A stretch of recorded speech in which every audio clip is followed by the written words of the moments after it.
नमस्कार विद्यार्थियों, एक बार आपका पुनः स्वागत है कोटा कैरियर पॉइंट स्कूल कोचामन सिटी ऑनलाइन क्लास में। पिछली क्लास में हमने पढ़ा था द्वितीय विभक्ति और द्वितीय विभक्ति के कुछ मानक सूत्र हमने पढ़े थे। इसके अंदर हमने पढ़ा था अनुक्त कर्मणि द्वितीया, उपान मध्याह्न वशय, अधि सिंहस्थासाम कर्मे। तो आज इसी उपक्रम में द्वितीय विभक्ति के अन्य सूत्र हम पढ़ेंगे।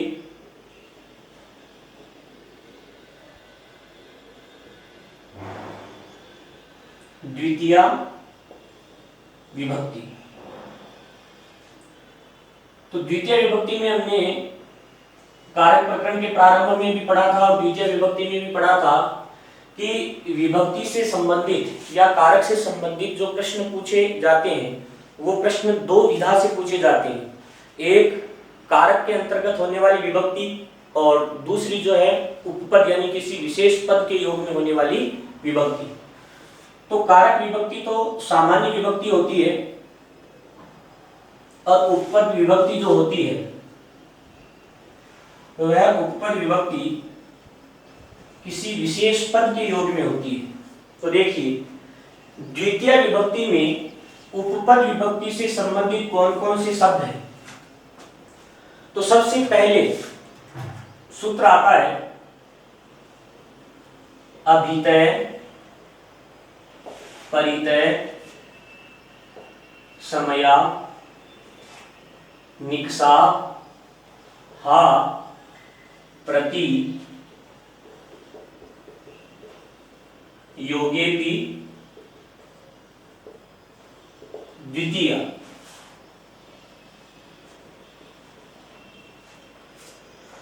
दूसरा जो सूत्र है वो है उभयतय, सर्वतय, धिक, ऊपरी, अध्यजी, अधोध है, योगेपि, द्वितीय।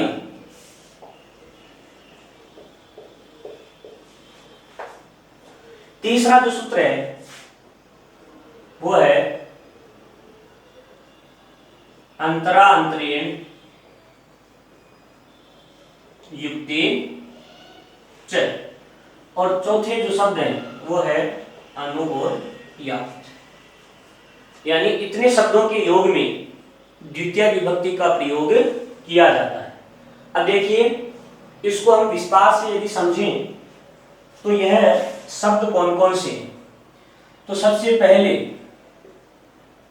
शब्द है अभितय, दूसरा है परितय, तीसरा है समया,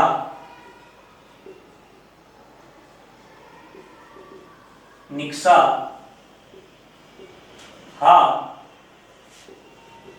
प्रति, उभयतय, सर्वतय, धिक,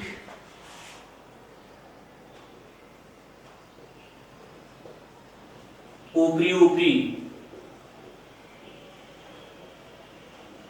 अध्यति, अधोध है, अंतरा, अंतरेण, अनु और यावत्। अभितय का मतलब होता है दोनों ओर, परितय का मतलब होता है चारों ओर, समया का मतलब होता है पास में या निकट, निक्सा का मतलब भी होता है पास में या निकट, हा का मतलब होता है खेद, खेद है, दुख है, धिक्कार है। प्रति का मतलब होता है की ओर, उभयतः का मतलब भी दोनों ओर, सर्वतः का मतलब सभी ओर या चारों ओर, धिक् का मतलब होता है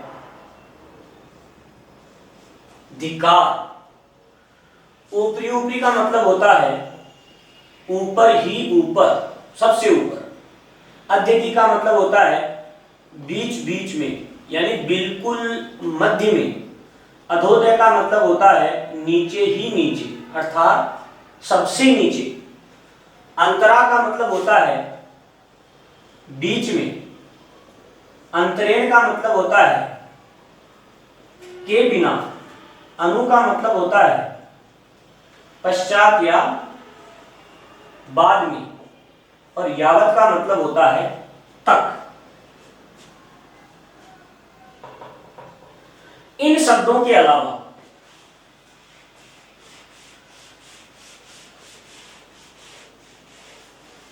कुछ शब्द और होते हैं। एक शब्द होता है पृथक, एक शब्द होता है विना, एक शब्द होता है नाना। पृथक का मतलब होता है अलग, विना का मतलब होता है के बिना, और नाना का मतलब होता है अनेक। तो देखिए, सामान्यतः जब भी हम इन शब्दों का प्रयोग करेंगे, एक बात हो, ये द्वितीय विभक्ति से रिलेटेड जितने भी शब्द हैं, यह शब्द जो है अव्यय है। कहने का तात्पर्य यह है कि इन शब्दों में किसी भी विभक्ति का प्रयोग नहीं किया जाएगा।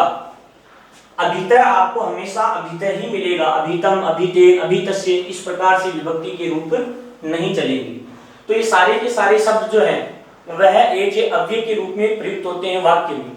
तो इनके योग में जब हम विभक्ति करने का प्रयास करेंगे तो कुछ सामान्य हिंदी के वाक्यों से हम समझते हैं कि मान लीजिए हमें हिंदी में प्रयोग करना है दोनों ओर इस शब्द का, और हमने वाक्य बनाया विद्यालय के दोनों ओर वृक्ष है। ये सामान्य सेंटेंस है और इसका अनुवाद करना है हमें संस्कृत भाषा में। तो प्रायः हम करते क्या हैं, हिंदी के तमाम वाक्यों का जब हम संस्कृत में अनुवाद करते हैं तो प्रथम दृष्टया सबसे पहले हम जो चीज देखते हैं वो देखते हैं कारक चिन्ह, और कारक चिन्ह के अनुसार हम शब्दों में विभक्तियों का प्रयोग कर देते हैं। उसके अलावा हम क्या देखते हैं, कर्ता, कर्म, कर्ण, सामान्य जो कारक है, यहाँ हमने जो बताया कि कारक विभक्तियां होती है। तो प्रथम दृष्टया बालक जिसको हिंदी से संस्कृत में अनुवाद करना है वह इन कारक विभक्तियों का अनुसरण करेगा और कारक विभक्तियों के अनुसार ही हिंदी से संस्कृत में ट्रांसलेट करेगा। जब आप ये देखोगे कि विद्यालय के दोनों ओर वृक्ष है, तो इसमें शब्द है विद्यालय, दोनों ओर वृक्ष और है क्रिया। तब आप देखोगे कि दोनों ओर और विद्यालय, इन दो पदों के बीच में जो चिन्ह है वह चिन्ह है के, और सामान्यतः के चिन्ह जो होता है वो होता है संबंध का, संबंध कारक नहीं होता है, षष्ठी विभक्ति का। कर्ता ने कर्म को करण से संप्रदान के लिए अपादान से अलग होने पर संबंध का, के, की, रा, रे, री, दोनों ओर को संस्कृत में कहते हैं अभितय या उभयतय। अब दोनों ओर को संस्कृत में क्या कहते हैं, यह शब्द आपके पास है, तो आप क्या करोगे कि विद्यालय के अंदर षष्ठी विभक्ति का प्रयोग करोगे, विद्यालयस्य, और दोनों ओर को कहते हैं अभितय, वृक्षा सन्ति। और कारक के अनुसार, कर्ता के अनुसार क्रिया जो है बहुवचन है, क्योंकि पेड़ जब दोनों ओर है तो एक नहीं हो सकता, अनेक पेड़ होंगे, और जब अनेक पेड़ होंगे तो वृक्ष है, वृक्षो वृक्षा, प्रथमा विभक्ति का बहुवचन, और प्रथमा विभक्ति का बहुवचन होगा उसी के अनुसार क्रिया में भी प्रथम पुरुष का बहुवचन होगा, क्योंकि यहाँ पर जो कर्ता वृक्ष है वह प्रथम पुरुष का कर्ता है, इसलिए क्रिया भी प्रथम पुरुष की। तो इस सामान्य शब्द का हम जो ट्रांसलेट करेंगे वो हम करेंगे विद्यालयस्य अभितः वृक्षाः सन्ति। लेकिन अब नियम ये है कि उपपद विभक्ति यानी कि इन तमाम प्रकार के शब्दों में हमें क्या करना है, द्वितीय विभक्ति का प्रयोग करना है। अब ये सामान्य नियम से विशेष नियम हो गया, क्योंकि आपने एक बार कारक चिन्ह पढ़ लिए, आपने शब्दों में विभक्ति का प्रयोग करना सीख लिया, तो सामान्यतः आप किसी भी सेंटेंस का अनुवाद कर सकते हैं। लेकिन ये सामान्य नियम से विशेष नियम है, और विशेष नियम होने के कारण इसमें विशेष ध्यान देना आवश्यक है। तो हमें क्या करना है, इन शब्दों को याद कर लेना है, और इन शब्दों के योग में कौन सी विभक्ति होगी, द्वितीय विभक्ति होगी। तो षष्ठी विभक्ति होते हुए भी हमें कौन सी विभक्ति का प्रयोग करना पड़ रहा है, द्वितीय विभक्ति का प्रयोग करना पड़ रहा है। अब इसका ट्रांसलेट इस प्रकार होगा, विद्यालयम अभितः वृक्षाः सन्ति। देखिए नियम के अनुसार यहाँ षष्ठी विभक्ति होनी थी, क्योंकि चिन्ह आ रहा है के का, लेकिन हमने यहाँ द्वितीय विभक्ति की, क्योंकि ये नियम है कि अभितः शब्द का जब भी प्रयोग होगा तो अभितः के साथ वाला जो शब्द होगा उसमें कौन सी विभक्ति होगी, द्वितीय विभक्ति। अब बच्चों में कंफ्यूजन क्या रहता है कि मान लीजिए पूरा सेंटेंस आ गया और उन्हें इस बात का भी पता है कि अभितः के योग में द्वितीय विभक्ति होगी, लेकिन वह हमेशा कंफ्यूजन में रहते हैं कि इस अभितः के योग में साथ वाला शब्द वृक्षा भी हो सकता है, अभितः के योग में साथ वाला शब्द विद्यालय भी हो सकता है। तो हम वृक्ष शब्द के अंदर प्रथमा द्वितीय विभक्ति का प्रयोग करें या विद्यालय शब्द में द्वितीय विभक्ति का प्रयोग करें। इसके दो कारण, संस्कृत के अंदर जो शब्द होते हैं उन शब्दों का कोई निश्चित क्रम नहीं होता है। आप किसी भी क्रम में वाक्य को लिख सकते हैं। इसको आप ऐसा लिख सकते हैं, सन्ति वृक्षा अभितः विद्यालयम, विद्यालयम सन्ति वृक्षा अभितः, कैसे भी लिखिए, उससे अर्थ में कोई फर्क नहीं पड़ने वाला। आपको इतना ध्यान रखना है कि अभितः का जो अर्थ है दोनों ओर, तो किसके दोनों ओर, जिसके दोनों ओर, उस शब्द में हमें कौन सी विभक्ति का प्रयोग करना है, द्वितीय विभक्ति का। किसके चारों ओर, किसके पास में, किसके लिए खेद है, किसकी ओर, किसको धिक्कार है, किसके ऊपर ही ऊपर, किसके बीच बीच में, किसके नीचे, तो ये जो शब्द निकल करके आते हैं उन शब्दों में हमें कौन सी विभक्ति का प्रयोग करना है, द्वितीय विभक्ति का प्रयोग करना है। तो देखिए तमाम प्रकार के शब्दों के हम उदाहरण देख लेते हैं। सबसे पहले अभितः परितः समयानिक्षा हा प्रतियोगेपि द्वितीय। अब देखिए दूसरी बात ये कि एग्जाम में जो प्रश्न आता है इनसे संबंधित वो प्रश्न किस प्रकार आएगा, तो इस प्रकार आएगा,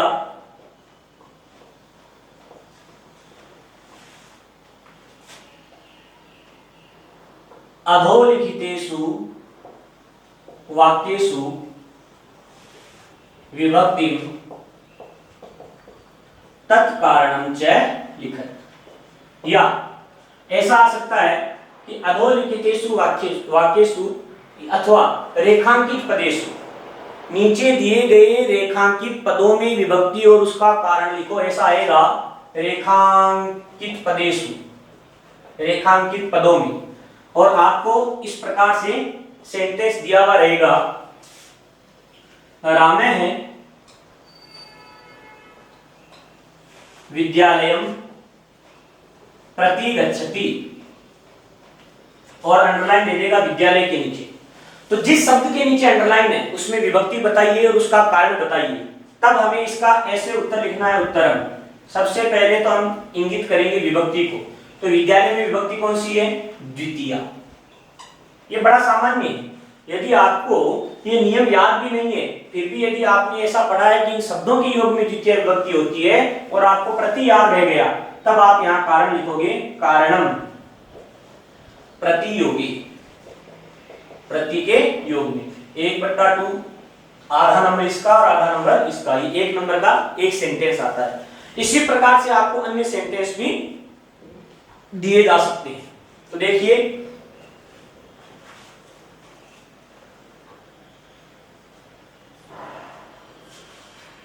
अभितः,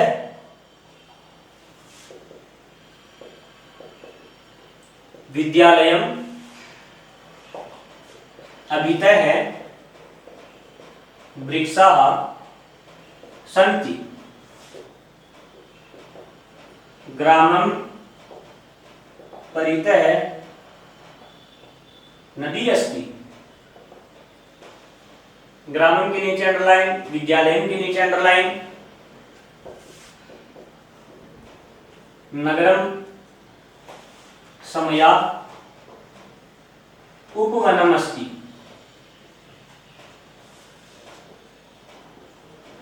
ग्रामम निक्सा विद्यालयः अस्ति।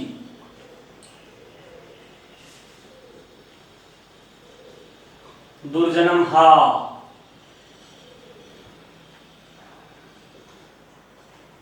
रामः अयोध्यायां प्रति गच्छति।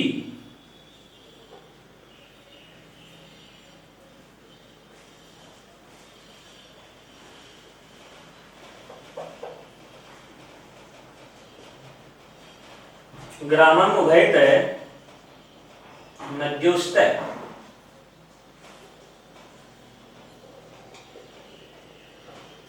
विद्यालयम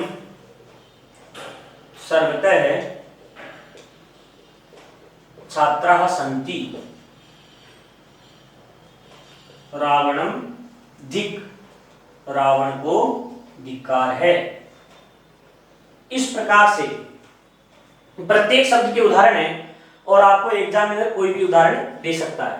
तो विद्यालयम अभितः वृक्षाः सन्ति, विद्यालय के दोनों ओर वृक्ष है, गांव के चारों ओर नदी है, नगरम समया उपवनम अस्ति, नगर के पास में उपवन है, ग्रामम निक्सा विद्यालयः अस्ति, गांव के पास विद्यालय है, दुर्जनम हा, दुर्जन के लिए खेद है, दुष्ट के लिए खेद है, रामः अयोध्यायां प्रति गच्छति, राम अयोध्या की ओर जा रहा है, ग्रामम उभयतः नद्योस्तः, गांव के दोनों ओर दो नदियां हैं, विद्यालयम सर्वतः छात्राः सन्ति, विद्यालय के चारों ओर छात्र है, रावणम धिक्, रावण को धिक्कार है। और भी अनेक प्रकार के उदाहरण आपको जहां मिले, पासबुक में, गाइड में, बुक में, पुराने बच्चों की कॉपियों में, जहां भी आपको पुराने पेपरों में जितने भी उदाहरण मिलेंगे उन सब में एक चीज समान होगी, यह जो शब्द है, उदाहरण चेंज हो सकता है लेकिन ये जो शब्द है द्वितीय विभक्ति के शब्द आपको वही सेम मिलेंगे। और द्वितीय विभक्ति का प्रयोग किस प्रकार किया जाता है इसके लिए आपको शब्द रूप याद करने अत्यंत आवश्यक है। और देखिएगा, शब्द है ऊपरी ऊपरी, इसमें दो शब्द हैं, एक शब्द है ऊपरी प्लस ऊपरी, दूसरा ऊपरी, दो बार ऊपरी है, इनको कहते हैं आम्रेडित शब्द। जब युगल शब्द आते हैं तो आम्रेडित शब्द कहलाते हैं। यण संधि करके आप बनाओगे ऊपरी ऊपरी। एक होता है अत्यधिक,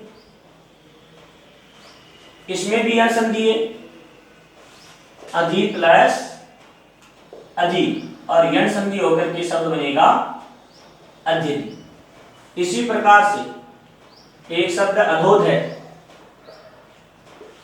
अधः प्लस अधः, उत्व विसर्ग संधि होकर के शब्द बनेगा अधोदय। ध्यान देने योग्य सबसे इंपॉर्टेंट बात, ऊपरी ऊपरी, अध्यधि और अधोदय, इन तीन शब्दों का यदि ये ऊपरी ऊपरी या ऊपरी ऊपरी अलग पृथक पृथक भी दिया जा सकता है और संधि युक्त पद भी दिया जा सकता है। यदि ये दोनों पद एक साथ आते हैं तब तो इनके योग में होती है द्वितीय विभक्ति, और यदि सिंगल शब्द आता है तो इन तीनों शब्दों के योग में होती है षष्ठी विभक्ति।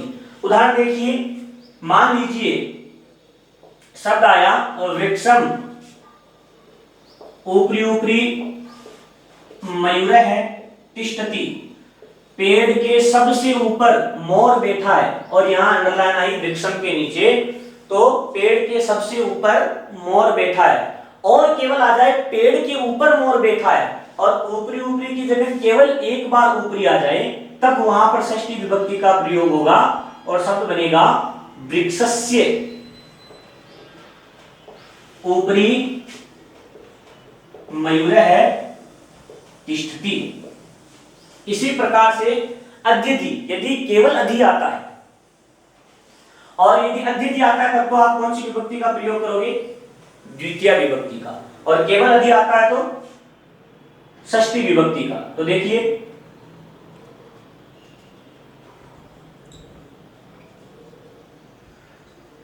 वृक्षम अध्यधि वानरः तिष्ठति, पेड़ के ठीक बीच में वानर बैठा है और केवल अधि आए तो वृक्षस्य अधि, पेड़ में वानर बैठा है या वृक्षे अधि, षष्ठी और सप्तमी विभक्ति। अधोध है, अधः केवल एक बार आए तो षष्ठी विभक्ति का प्रयोग और दो बार आए तो द्वितीय विभक्ति का प्रयोग। तो देखो भवनम अधोध है, बालकः सेते, भवन के नीचे ही नीचे बालक सो रहा है और अधोदय की जगह केवल अधः आ जाए तो आएगा भवनस्य, षष्ठी विभक्ति का प्रयोग। भवनस्य अधः है, बालक है से, भवन के नीचे बालक सो रहा है। इसी प्रकार से और उपपद विभक्ति के कौन से उदाहरण हैं?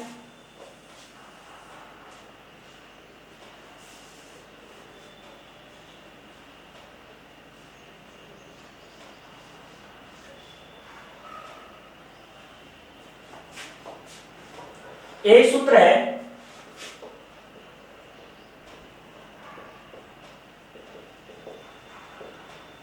नानाभिः तृतीया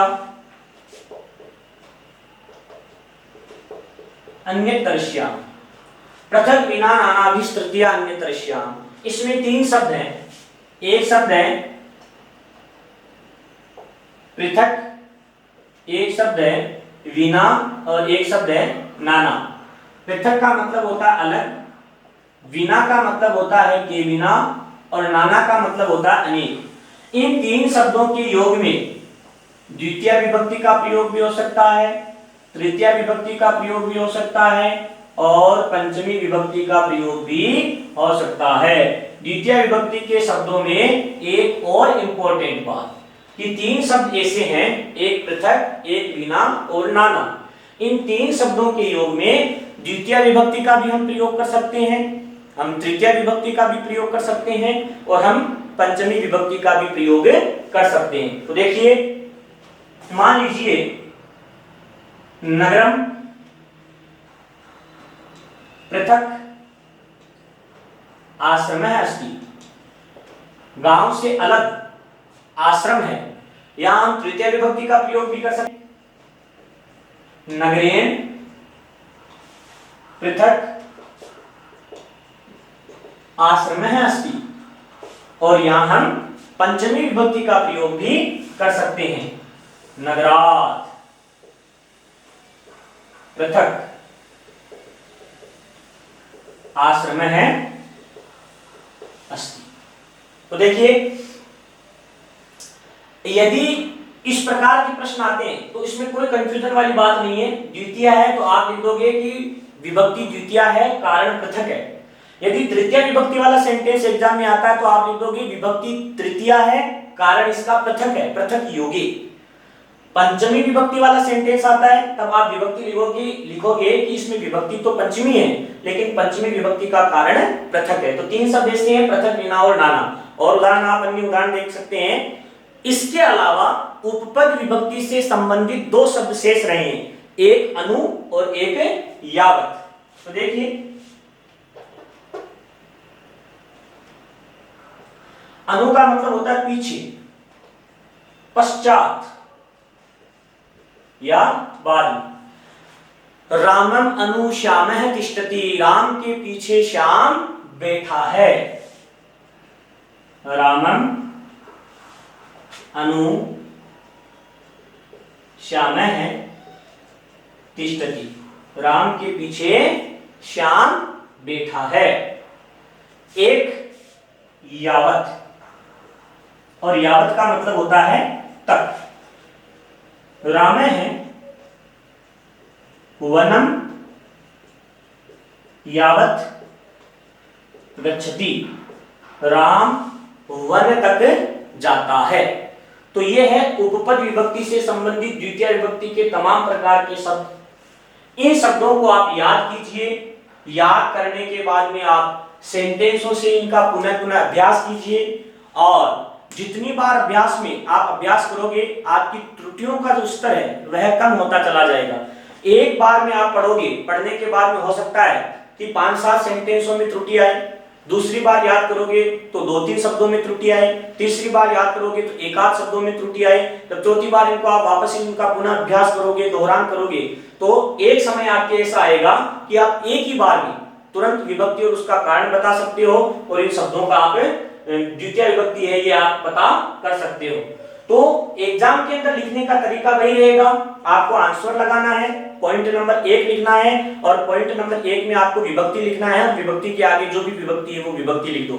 उसके नीचे आपको पॉइंट नंबर 2 लिखना है, और कारणम लिख करके जो भी कारण, जो भी शब्द इनमें से आए वह शब्द लिख करके आप लिखोगे इति योगे, या इति शब्दस्य योगे द्वितीय विभक्ति भवति। तो ये है द्वितीय विभक्ति के कुछ उपपद विभक्ति वाले शब्द।